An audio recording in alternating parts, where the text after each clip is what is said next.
Greetings again guys, AJ here, and I know I've made a video of this already, but I'm going to speak about this topic again, and I want to talk about the mind-muscle connection, because I felt that the last video that I made wasn't good enough, and I want to give you guys a clear idea on the muscle connection, muscle-mind connection even. So, when I say muscle-mind connection, I mean when you're performing an exercise, you have a connection with it mentally, meaning you could feel every inch of that muscle contract when you're doing an exercise. So in my previous video I mentioned that when I was doing the seated cable rows I would activate my muscles and deactivate. So what I mean by that, and I'm going to show you guys quickly, I know I'm not in a gym or anything, but hopefully one day I can show you guys videos in the gym. Maybe I'll have my own gym or something, I don't know. But anyway, let me stop rambling on. So what I mean by the mind muscle connection is, say I'm doing a seated cable rows and I'm going in, that's me deactivating the muscles, right? The muscles are activated, the muscles that I'm targeting anyway. So when I pull back, I squeeze. And I think about every muscle in my posterior chain, and that's how I activate my muscle. When I train my muscle, whether it be my bicep, my triceps, my chest, my lats, whatever, I really focus on contracting that muscle. You have to think about that muscle when you're working out. You can't just do the lat pull down, for example, and just pull it down and not think about contracting your lats. You have to think about contracting your lats. You have to do the shrugs and think about contracting your traps. This is how you build muscle. You have to get into your muscle. You have to have a connection with your muscle.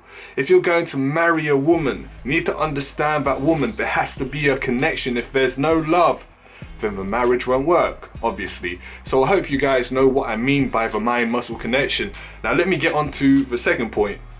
The other thing that I was talking about in the video, the muscle symmetry connection or something like that. I don't know, I made it up. But what I mean is, when you're training, you have to train symmetrically. So like me, for example, I was injured and I had muscle imbalances because of it, and my right arm became weaker than my left arm, right? Or even my right side became weaker than my left side. So what I do now is, because I feel it most when I do exercises such as the lat pull down, right? So when I'm doing the lat pull down, because I know my right shoulder's been injured and I was training back during my injury and I was doing this exercise during my injury, I'm pulling it down and I can feel crunches in my right shoulder. So then consciously I'm thinking about the crunch in my right shoulder and I'm thinking about pulling it down with my right shoulder, and because of this my left side's being neglected. You guys know what I mean, right? So now what I do to avoid that, because I still feel little niggles in my shoulder, I think centrally. So when I'm doing the lat pull down, I'm thinking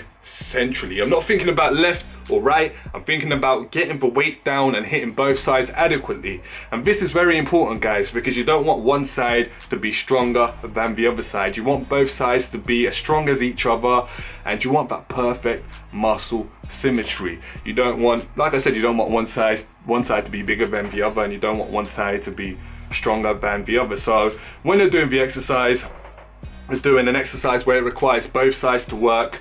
Don't think about the left, don't think about the right. If one side is stronger than the other, then I don't recommend doing exercises where both sides are involved.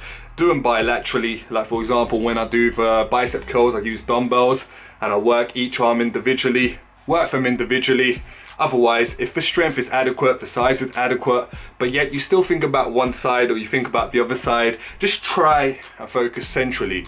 Because if you don't focus centrally, and like I said, if your sides are adequate, they will become inadequate because you'll be thinking about one side more than the other. And if you neglect the other side, then this will cause muscle imbalances. But anyway, guys, I hope I cleared that up and I hope you enjoyed this video. Don't forget to comment, like, share, and subscribe. And I'll catch you on the next one. I've done reasonably well. I barely had to edit this video.